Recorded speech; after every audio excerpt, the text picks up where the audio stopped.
Okay, तो पहले video में हमने ये बता दिया था कि 1967 ऑनवर्ड से ये एक प्रथा चल रही है कि पब्लिक अकाउंट कमेटी जो है उसका जो हेड होता है वो ऑपोजिशन से लिया जाता है, ऑपोजिशन पॉलिटिकल पार्टी से। और दूसरी चीज़ ये है कि 1950s में ये प्रथा स्टार्ट हुई थी कि basically ad hoc T bills issue करके अपने बजट डेफिसिट को पूरा कर सकती थी सरकार। बट अभी ये बदल दिया गया है और 1997 में अबॉलिश कर दिया गया ad hoc T bills to monetise the budget deficit, और अभी ये वेज एंड मीन्स एडवांसेस के रूप में किया जाता है। मूविंग ऑन, यहाँ से करना था हमको financial responsibility and budget management, physical responsibility and budget management. ये एक प्रैक्टिस होती है फाइनेंस मिनिस्ट्री के अंतर्गत। इसके लिए एक FRBM रिव्यू कमेटी भी बनाई थी। इसके हेड थे NK Singh. And the debt to GDP ratio today is about 81%, और पहले हमने पढ़ा था 84%। तो वही अभी 80 से 85% के बीच होवर कर रहा है। एग्जैक्टली देख लेना। The committee recommended achieving a debt to GDP ratio of 60% by 2023 with unions target at 40% and states combined at 20%। हाँ, तो ये जैसे ये क्या है, हाँ, डेट टू GDP के बारे में बात कर रहे थे। 80 से 85 के बीच रहता है, और कंबाइंड डेट टू GDP अगर यूनियन और स्टेट का मिला के देखें तो ये यूनियंस का टारगेट रखा गया था 40% एंड स्टेट्स का कंबाइंड 20%। तो अभी क्या चल रहा है, अभी 49 है और 21 है। तो अभी जो है दैट वो तो इम्पोर्टेंट नहीं है, जो टारगेट है वो ज़्यादा इम्पोर्टेंट है। इसलिए आज से FRBM review committee headed by NK Singh किस चीज़ पे बात कर रहे थे, ये डेट टू GDP रेशियो कितना होना चाहिए इंडिविजुअली यूनियन का और स्टेट का। तो यूनियन का 40% टारगेट था और स्टेट्स का कंबाइंड 20% था। और अभी हालांकि हमारा जो करंट डेट टू GDP है सब कंबाइंड मिला के तो 81% से 85 के आसपास बीच में घूम रहा है। ठीक है। सो FRBM act was passed in 2003, improving the management of public funds, reduce physical deficit, ये एक टारगेट है इसका, and improve macroeconomic management. The current rolling target mentioned is to reduce the fiscal deficit below 4.5% of the GDP by 2026. ये हमारा immediate target है FRBM review committee का। और अभी पिछले बजट में तो हमने देखा कि 5.9% है fiscal deficit. Then Arunachal, Punjab और नागालैंड और मणिपुर, ये 4 स्टेट्स ऐसे हैं जिनके हाईएस्ट स्टेट डेट्स हैं। ठीक है, Arunachal, Punjab, Nagaland and Manipur, the states with the highest dates. Then in February 2023 की बात करें, डिसइन्वेस्टमेंट टारगेट बस ये छोड़ो। अब ये स्कीम है एक Shreshta. This is a proposed special unit of Indian railways comprised mostly of scientists and railway experts. So it's not a scheme, it's a special unit of Indian Railways comprising mostly of scientists and railway officials. ठीक है, तो don't confuse this. श्रेष्ठा नामक ये कोई scheme नहीं है, ये एक यूनिट है railway officials as well as mostly scientists की। ठीक है। दैन डायरेक्ट टैक्स कोड, अभी इस पर बहुत बात चल रही है। ये the committee is headed by Akhilesh Ranjan and it is aiming to take over the Income Tax Act 1961 and Wealth Tax 1957। तो डायरेक्ट टैक्स कोड अभी इम्प्लीमेंट तो नहीं हुआ है, बट जब हो जाएगा तो वो इनकम टैक्स एक्ट 1961 और वेल्थ टैक्स 1957 को टेक ओवर कर लेगा। And the British Indian economist named Kaldor for the first time introduced concept like expenditure tax, wealth tax, property tax and gift tax. तो ये गिफ्ट टैक्स हो गया, property tax हो गया, wealth tax हो गया, देन एक्सपेंडिचर टैक्स हो गया। तो ये सारे concepts for the first time was brought by British economist named Kaldor. Equalization levy हम बात कर चुके हैं इसके बारे में। This is applied on certain specified digital services provided by non resident to a resident mentioned under the Finance Act 2016. It is outside the scope of double taxation avoidance agreement. The NRIs that offer digital services in India cannot claim a tax credit in their home countries. NRIs that offer digital services in India cannot claim a tax credit in their respective home countries। ठीक है, तो इसमें main point यही है equalisation Levi में। एक कि it is a part of finance act 2016, दूसरा DTAA के बाहर है ये, और बस ठीक है। Then in the overall tax collections by the government, direct tax collection account for 54.62%। मतलब जो जितना भी हमारा रेवेन्यू रिसीट आता है in the form of tax collection, तो उसमें से डायरेक्ट टैक्स कलेक्शन 54.6% है इन द फाइनेंशियल ईयर 22-23। और tax collection till 22-23 till 31 March 2023 16.6 lakh crore, where corporate tax is greater than income tax. ठीक है, तो अभी ये फिगर तो छोड़ दो कि कि कितना जो है डायरेक्ट टैक्स कलेक्ट हुआ है, बिकॉज वो तो अभी लेटेस्ट देख लेंगे हम लोग, इनफैक्ट देख ही लेते हैं। तो जैसे क्या देखना था, direct tax collection for the year 23-24, ठीक है। So direct tax collection for 2023 से 24 के बीच, तो ये for the physical year collection stood at, नहीं ये कुछ और है, net direct tax collection, net direct tax collections exceed 23-24 target, ये देखते हैं। सो ये corporate tax receipts share slipped to 46.5% from 49.6%. Personal income tax and securities transaction tax receipts grew at over double the pace of corporate taxes last year. अब देख लेते हैं क्या है। तो ये India's net direct tax collection grew 17.7% in this period to hit 19.58 lakh crore, ठीक है। 19.58 लाख करोड़ हमारा नेट डायरेक्ट टैक्स कलेक्शन हुआ है 23-24 में। और यहाँ क्या लिखा है 22-23 में, क्या लिखा है डायरेक्ट टैक्स कलेक्शन, ये 16.6 लाख करोड़ था, ठीक है। तो ये बढ़ करके हमारा 23 और 24 वाले पीरियड में, 2023 से 24 वाले पीरियड में 16.6 लाख करोड़ से बढ़ के कितना हो गया है, ये बढ़ के 19.58 लाख करोड़ हो गया है, ठीक है, डायरेक्ट टैक्स कलेक्शन। और उस डायरेक्ट टैक्स कलेक्शन में भी corporate tax is greater than income tax, ये कब हुआ था, ये 2022-23 में हुआ था। अभी क्या हो रहा है कि अभी कॉर्पोरेट टैक्स देखना है कि कौन ज़्यादा है इस बार। सो marginally surpassing the revised estimates for the year thanks to a surge in the personal income taxes, whose share of the tax kitty rose to 53.3% from 50.06% in the previous year, while corporate taxes contribution dipped to 46.5% from 49.6%. So I think अब ये trend बदल गया है, 2023 से 24 वाले में ये trend उल्टा हो गया है। अभी पर्सनल इनकम टैक्स मेरे ख्याल से ज़्यादा आ गया है compare to the corporate tax. तो ये एक बार और कंफर्म कर लेते हैं, 2023-24 what is greater, personal income tax और corporate tax. So last physical ये personal income tax accounted for 53.31% of the direct tax receipts against 46.52% from the corporate tax collection, ठीक है। इन ये देखो, personal income tax now does the heavy lifting, कहाँ गया, personal income tax now does the heavy lifting in direct tax collections, मतलब it is obvious that ये corporate tax से ऊपर चला गया है, राइट। तो ठीक है, यही चीज़ यहाँ जाननी थी। तो ये जो ट्रेंड है ना, ये बदल गया है अब, तो ये अभी ऑपोजिट हो गया है। तो यहाँ लिख लेते हैं 2023-24 में ये अभी चेंज हो गया है, ठीक है, ये अभी बिल्कुल ऑपोजिट हो गया है या रिवर्स हो गया है, ठीक है। तो उल्टा लिख देते हैं, उल्टा हो गया, ठीक है। तो अभी income tax is greater than corporate tax, ये चीज़ क्लियर हो गई। Then whereas indirect tax under GST was collected as 13.82 lakh crore, the total net tax collected in 22-23 was 30.42 lakh crore, ठीक है। तो मतलब अभी 16.6 के बजाय हमारा अभी कितना हुआ है, 19.58 लाख करोड़। अभी तुम्हें क्या देखना है कि इनडायरेक्ट टैक्स कितना आया है अंडर GST, तो ये भी देख लेते हैं। What was indirect tax under GST amount 2023-24, so collection, right. तो इसको लाख करोड़ में कैसे बताएं, 3rd of April 2024, 1st of April 2024, right. तो इकोनॉमिक टाइम्स का आर्टिकल, हाँ ये देख लेते हैं, इंडियन एक्सप्रेस। अब इनडायरेक्ट टैक्स की बात कर रहे हैं। Indirect tax collection for financial year 24 exceeds I think estimates by handsome margin. तो ये कितने लाख करोड़ आया है इनडायरेक्ट टैक्स, देखो ये the indirect tax collection has exceeded the revised estimates of rupees 14.84 lakh crore by a handsome margin। तो कितना हुआ है, the gross GST mop up for 23-24 also marks a milestone with the collection of rupees 20.18 lakh crore comprising the state GST, central GST, integrated GST and compensation cess, exceeding the previous year's collection by an impressive 11.7%।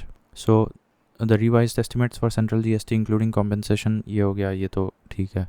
Individual ना बताओ।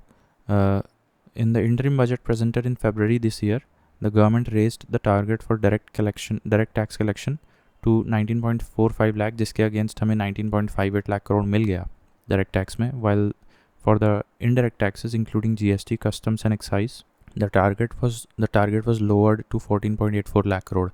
So this was lowered. The GST remained at a high point during the last fiscal with collections reaching a record high of 1.87. तो overall कितना आया? तो इनडायरेक्ट्स और direct दोनों मिला दें अगर तो 34.37 लाख करोड़ आ गया. The gross tax collection target as per the revised estimate stood at 34.37 lakh crore. और ठीक है, तो 34.87 लाख करोड़ इस फिगर को याद रखते हैं. तो अभी 30.42 लाख करोड़ के मुकाबले अभी 34.87 लाख करोड़ मिल चुका है. और जो टोटल मतलब टोटल ग्रॉस जो हम बता रहे हैं दैट इज़ 34.87 लाख करोड़. और जो सिर्फ GST वाला बताएं तो ये the GST mop up also marks a milestone with the collection of rupees 20.18 lakh crore. अब इसमें कॉम्पेंसेशन सेस भी जोड़ लिया है. ठीक है, तो ठीक है, तो ये हो गया. और एस्टिमेट था हमारा 14.84 लाख करोड़ बट इसको एक्सीड कर गए हैं. ठीक है, तो 20.18 लाख करोड़ आ गया है. तो टोटल हमारा 34.87 lakh crore gross tax receipts हमारी हो गई. तो ये याद रखते हैं. और डायरेक्ट टैक्स कलेक्शन में इनकम टैक्स इस बार ज़्यादा निकल गया है कॉर्पोरेट टैक्स से. Then overall the correct order of indirect tax is indirect tax ज़्यादा होता है, फिर कॉर्पोरेट टैक्स आता है. लेकिन अभी इस बार ये उल्टा हो गया है. पर्सनल इनकम टैक्स आगे आ गया है और तीसरे नंबर पे कॉर्पोरेट टैक्स है और एक्साइज सेकंड लास्ट है और लास्ट में जाके कस्टम्स आता है. तो यहाँ पे हम अभी नंबरिंग लिख देते हैं. तो ये इनडायरेक्ट टैक्स हो गया. ठीक है, ये इनडायरेक्ट टैक्स हो गया फर्स्ट नंबर पे. उसके बाद तुम्हारा ये हो गया personal income tax second number पे हो गया. ठीक है, और फिर कॉर्पोरेट टैक्स तुम्हारा तीसरे नंबर पे जाएगा. ठीक है, और उसके बाद फिर एक्साइज और कस्टम्स. तो एक्साइज और कस्टम्स में ऑलवेज एक्साइज ज़्यादा यूजुअली मिलता है. ठीक है, देन आर्टिकल 268 की बात करें तो ये क्या बोलता है? Taxes levied by centre but collected and appropriated by the states. तो यहाँ लिवाइड बाय सेंटर है, collected and appropriated by the states है. और 269 बोलता है कि levied and collected by the union but assigned to the states. ठीक है, levied and collected by the union but assigned to the states. तो ये जो 268 वाला है कि levied by the union but collected and appropriated by the states, उसमें क्या क्या आ जाता है? तो इसमें bills of exchange other than stock market ये आ जाते हैं. Bills of exchange other than stock market, policies of insurance and transfer of shares वगैरह, स्टैम्प ड्यूटीज़ भी इसमें आते हैं, प्रॉमिसरी नोट्स भी आ जाता है इसमें. और तो एक चीज़ यहाँ और इम्पॉर्टेंट है, it does not forms the part of consolidated fund of India.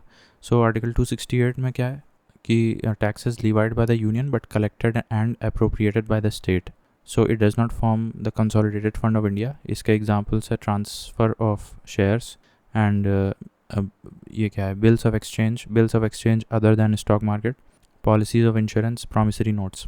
और आर्टिकल 269 में लिखा है कि levied and collected by the union but assigned to the states. ठीक है, देन ये कुछ नंबर्स हैं, जैसे अब ये इतना इम्पोर्टेंट नहीं है. यहाँ से देखो, higher tax to GDP denotes wider fiscal net and reduced dependence on borrowings. सही बात है. For India combined tax to GDP ratio 16 to 17% हमारा कंबाइंड आता है, मतलब direct as well as indirect दोनों जोड़ देंगे अगर, तो combined tax to GDP ratio hovers around 16 to 17%. If tax to GDP comes out to be low, it means slowing economic growth rate. It does not relate to equitable or non-equitable distribution of national income. ठीक है, तो tax to GDP ratio का कोई लेना देना नहीं है. Tax to GDP का कोई लेना देना नहीं है इक्विटेबल या फिर non equitable distribution of national income से. बस इससे अगर बढ़िया टैक्स टू GDP रेशियो रहेगा तो that indicates wider fiscal net and reduced dependence on government borrowing. और अगर गवर्नमेंट बोरोइंग कम करेगी तो इकोनॉमिक ग्रोथ ज़्यादा रहेगा. ठीक है, redistribution of income in a country is achieved best through progressive taxes and progressive expenditures by the government. तो सिर्फ प्रोग्रेसिव टैक्सेशन से नहीं होगा, progressive expenditure by the government वो भी ज़रूरी है, तभी हमारा रीडिस्ट्रीब्यूशन ऑफ इनकम होगा देश में. The category very senior citizen was introduced in from the budget 2011-12. Very senior citizen category आई थी 2011 या 12 के बजट से, और अबव 80 वाले को मानते हैं इसमें. ठीक है, और 2022-23 के बजट से मतलब the exemption limit for senior citizen is 3 lakhs and for very senior citizen is 5 lakhs. तो वेरी सीनियर सिटीजन जो 80 साल से ऊपर हैं वो 5 लाख के मतलब 5 लाख तक कोई टैक्स नहीं देना है. बट अभी तो जो भी एग्जामेशन लिमिट्स वगैरह हैं वो देख लेना लेटेस्ट बजट के हिसाब से। मोटा मोटा ये है कि वेरी सीनियर सिटीजन अगर हैं तो 5 लाख तक कोई टैक्स नहीं लगेगा। एंड वेरी सीनियर सिटीजन वाला कॉन्सेप्ट 80 साल के ऊपर एप्लीकेबल है and it was introduced from the 2011 budget.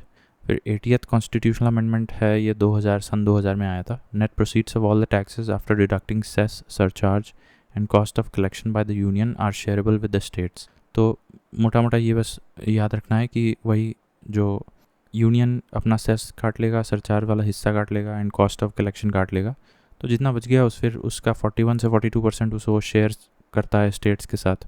तो that is given in 80th constitutional amendment act 2000। Corporation and customs are levied and collected by the union but shared with the states. तो ये तो हमें पता ही है, corporate tax as well as customs, तो दोनों ही जो ये होता है ये शेयर किया जाता है स्टेट से as per the formula given by the finance commission. Then minimum alternate tax, it is calculated at 15% of the book profits. It was first started in 1988 and then dropped, then restarted in 1997. तो अभी आज की date में minimum alternate tax applicable है, हाँ तो हाँ है, ट्रू है ये, ठीक है। 15% of the book profits and ये बस कब इंट्रोड्यूस किया गया था that is more important, that is 1988 में। फिर वैट 2005 में जो था वो अब हट गया है। बट मोटा मोटा ये याद करना है कि it was a destination based taxation on the final consumption of goods and services to be borne by the end consumer. 3 point है यहाँ पे। वैट में क्या दिक्कत थी, एक तो वो सारा बर्डन एंड कंज्यूमर पे होता था, और final consumption of goods and services by the end consumer, ठीक है। और दूसरी चीज़, it was a destination based taxation system. Wealth tax was first introduced in 1957। मैंने बताया था कि there was a British economist named Kaldor जिन्होंने ये सब कॉन्सेप्ट ले आए थे, property tax, wealth tax etcetera. Service tax जो है ये चलैयास के रिकमेंडेशन के बेसिस पे ले आया गया था 1994 onwards. And VAT used to be indirect tax of course. तो वैट की जगह जब जीएसटी ले आया गया, and GST is a type of indirect tax, तो वैट भी इनडायरेक्ट टैक्स होगा।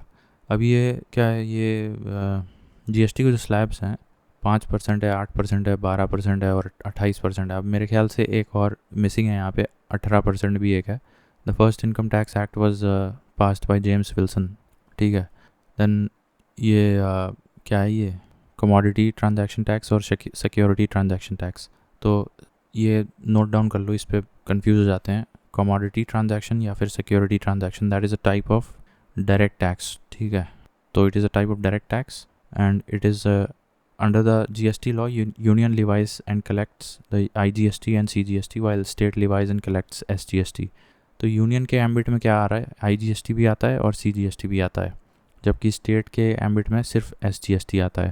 नाउ सेलेक्टिव क्रेडिट कंट्रोल, ये तो RBI का मॉनेटरी पॉलिसी के मतलब सेलेक्टिव क्रेडिट कंट्रोल में क्या आता है, ये अदर दैन प्राइमरी टूल्स हैं। मतलब मोरल सुएशन हो गया, loan to quantity, loan to value ratio हो गया, या मार्जिन रिक्वायरमेंट्स हो गए, मोरल सुएशन हो गया, ठीक है, credit rationing, consumer credit control. तो ये सारे के सारे जो टूल्स हैं ये other than the primary tools of monetary policy bye RBI हैं। इंपोर्ट कोटा की बात करें तो ये एक तरह का फिजिकल कंट्रोल है। CRR, SLR ये तो क्वांटिटेटिव कंट्रोल्स हैं, ठीक है। Then the main source of money for NHAI, that is the fuel cess. जैसे हमने बताया था कि AIDC अभी हाल ही में लॉन्च किया गया था, agriculture infrastructure development cess, which was collected from the import of 29 items including petrol and diesel and certain other horticultural and agricultural crops and fruits। तो उस पे लगने वाला सेस जो है उसकी मदद से agri infrastructure development cess fund में जाता है। उसी तरह से NHAI के पास फ्यूल सेस जाता है और वही उसका मेन सोर्स ऑफ इनकम भी है। So NHAI was set up in 1988 through an act. इसी ईयर में सेबी भी बना था। Committees related to Panchayati Raj institutions in chronological order, तो ये Balwant Rai 1957, Ashok Mehta 1977, Hanumant Rao 1983 and GVK Rao 1985, Singhvi 1986, Thungon in 1989 and Harlal Singh Kharra 1990, ठीक है, बहुत इंपॉर्टेंट है। तो सबसे लास्ट वाली जो थी that is Harlal Singh Kharra 1990 and Thungon committee 1989। ये दोनों को सबसे लास्ट में रख दो। सिंघवी हो गया 1986 और 1985 में तुम्हारा ये क्या है, GVK राव, ठीक है। फिर और हनुमंत राव ये 1983 में है, और अशोक मेहता 1977 और बलवंत राय मेहता 1957, राइट। अब हम यहाँ से अगले में देखते हैं।